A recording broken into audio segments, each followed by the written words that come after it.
Have you ever met someone so extraordinary that they challenged everything you thought you knew about yourself? That's what happened when I fell for a man whose world was nothing like mine, and he gave me 3 impossible tests to prove I was worthy of his love. The third test nearly destroyed me, but what I discovered changed my life forever. My name is Sophia, and I'm a 32-year-old art curator from Boston. I never imagined I'd fall in love with an Arab sheikh, but life has a way of surprising you. I met Khalid at a gallery opening in Manhattan. He was there acquiring a contemporary piece for his private collection. Tall, impeccably dressed in a tailored suit, with kind eyes that seemed to see right through me. We talked for hours about art, philosophy, culture. He was educated at Oxford, spoke 5 languages, and had a gentleness that contradicted every stereotype I'd unconsciously absorbed. Over the next 4 months we fell deeply in love. He flew to Boston every weekend. I visited him in Dubai twice. It felt like a fairy tale. Then one evening over dinner at his penthouse overlooking the city, Khalid took my hands across the table. "Sophia, I want to marry you," he said, his dark eyes serious. "But I need to know you understand what that means. My world is different from yours. The expectations, the responsibilities, the scrutiny, it's not easy." My heart was racing. "I love you, Khalid. I'm willing to learn. I know you are. But love isn't always enough." He paused, choosing his words carefully. "In my culture, marriage is not just between 2 people. It's between families, traditions, responsibilities. I need to know you can handle the reality of my life, not just the romance." "What are you saying?" "I'm saying I want to give you 3 tests. Not to humiliate you or prove you're unworthy, but to show you what our life together would really look like. If you pass all 3, you'll know you can handle being my wife, and I'll know you're truly ready." I felt a mixture of offense and intrigue. Tests, like I'm some kind of contestant, like you're someone I love so much that I need to be certain we can survive the challenges ahead. His grip on my hands tightened. "Will you do this? Will you trust me?" Looking into his eyes, seeing the sincerity there, I nodded. "Yes, tell me what I have to do." 2 weeks later, Khalid flew me to Dubai first class. "The first test is meeting my family," he explained during the flight. "They're traditional, protective, and they'll have many questions. You need to be yourself, but also understand their concerns." His family's home was a palace, literally. Marble floors, ornate fountains, rooms that seemed to go on forever. His mother, Amira, greeted me with polite coolness. His father, Sheikh Rahman, assessed me with sharp, calculating eyes. His 3 sisters ranged from curious to openly skeptical. The dinner was an interrogation disguised as hospitality. "You're Christian?" his mother asked. "Yes, though I was raised to respect all faiths." "And you would convert?" his father asked directly. I glanced at Khalid, who gave me an almost imperceptible nod. "Be honest. I would learn about Islam and embrace many of its principles, but I believe faith should be genuine, not performative. I won't pretend to believe something I don't."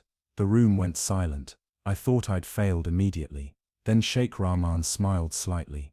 "Good. We don't need another liar in this family. We need someone with integrity." His youngest sister Layla leaned forward. "Do you love him, or do you love his money?" "I love him," I said firmly. "I have my own career, my own income. I don't need his money. I need him." Over the next 3 days they tested me in subtle ways. They served me unfamiliar foods to see if I'd be polite or refuse. They spoke in Arabic to see if I'd be paranoid or patient. They asked me to join them for morning prayers, not to convert me, but to see if I'd respect their rituals. On the last day, Amira took my hands. "You're not what I expected," she said, "but perhaps that's what my son needs. Someone who challenges him, not someone who simply obeys." "You passed the first test," Khalid told me that night, "but it gets harder from here." The second test came a month later. Khalid had to attend a major charity gala in Dubai, a high-profile event with international media, diplomats, and business tycoons. "You'll be by my side," he said. "But Sophia, they'll judge everything: how you dress, how you speak, how you carry yourself. One wrong move becomes a headline." I'd never experienced anything like it. The preparation alone was overwhelming. A team of stylists, etiquette coaches, security briefings. I wore a custom emerald gown that was elegant but modest, jewelry that was beautiful but not ostentatious.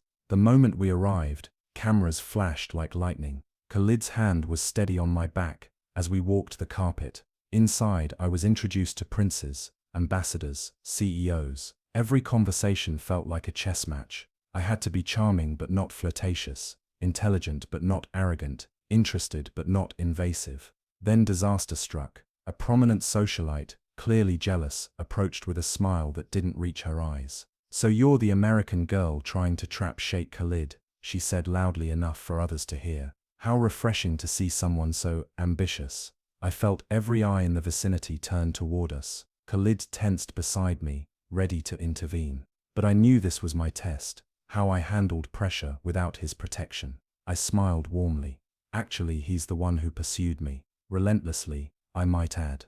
But I can understand your confusion. It must be hard to imagine someone being valued for more than their last name. The woman's face flushed. A few people nearby smirked. Khalid's hand squeezed mine gently, approval. But the test wasn't over.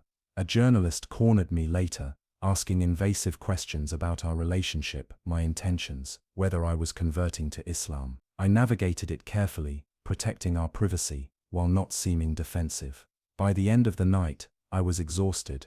Khalid pulled me onto a balcony, overlooking the glittering city. "You were magnificent," he said. "You didn't let them intimidate you, but you also didn't fight battles that didn't matter. That's the balance you'll need." "That was the second test?" I asked. "Yes, and you passed beautifully." He kissed my forehead. "But Sophia, the third test, it's the hardest. I need you to be prepared." A week later, Khalid came to Boston. His expression was grave. "The third test begins now," he said. "And I want you to know, this one is designed to break you. If you can survive it, you can survive anything our life together throws at you." "What is it?" "I'm leaving for 3 months. I have business in Europe and Asia. You won't hear from me during this time. No calls, no texts, no emails, nothing." My heart dropped. "Nothing. For 3 months. I need to know you can be strong when I'm not there, that you won't crumble under loneliness or doubt. My work takes me away frequently. If you can't handle my absence now, you won't handle it when we're married." "That's not fair," I whispered. "You're asking me to prove I can be without you, while I'm terrified of losing you." "I'm asking you to prove you're complete on your own," he said gently. "That you love me but don't need me to survive. That's the foundation of a strong marriage." What am I supposed to do for 3 months? Live your life, work on your career, pursue your passions, become the woman you want to be, with or without me. If at the end of 3 months you still want this, want us, then you'll know it's real. He left the next morning. No goodbye, no last kiss, just gone. The first week was agony. I checked my phone constantly. I cried myself to sleep. I doubted everything. Was this a test or a breakup disguised as one? But then something shifted. I threw myself into work. I curated a new exhibition at the gallery. I took a pottery class I'd been putting off. I reconnected with friends I'd been neglecting. I traveled to Vermont for a weekend alone, hiking and painting. And slowly I realized what Khalid had known I needed to learn. I was complete on my own. I loved him desperately, but I didn't need him to be whole. I was already whole. By month 2, I was thriving. My exhibition was a success. My pottery was terrible but fun. I'd started writing a blog about cross-cultural relationships that was gaining followers. I missed Khalid every day, but the missing had transformed from desperate need to gentle longing. Then, in week 10, I saw the photo. A friend texted it to me. Khalid at a restaurant in Paris.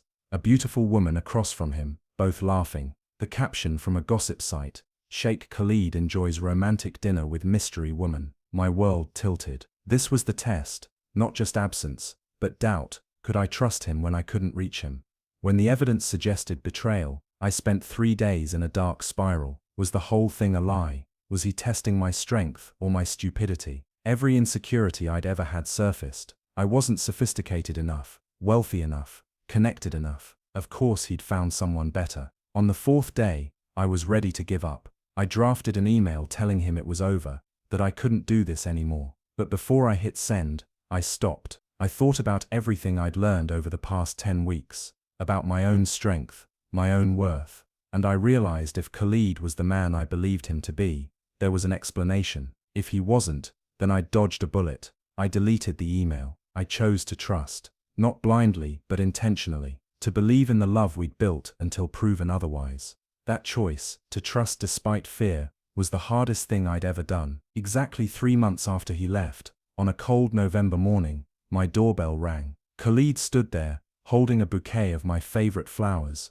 white peonies. His eyes searched mine, uncertain for the first time since I'd known him. 3 months, he said quietly. You made it. Barely, I admitted. That photo in Paris nearly broke me. I know, that was my cousin Amara. She's gay, and in a secret relationship. I was helping her meet her girlfriend safely, but I knew someone would photograph it. I knew you'd see it, and I needed to know if you'd trust me anyway. Anger flashed through me. That's cruel, Khalid. It is, he agreed, but our life will be filled with photos, rumors, lies. People will always try to come between us. I needed to know you'd choose trust over fear, and if I hadn't, then you would have failed the test, and we would have ended, because without trust, we have nothing. He stepped closer. But you didn't fail, Sophia. You chose to believe in us.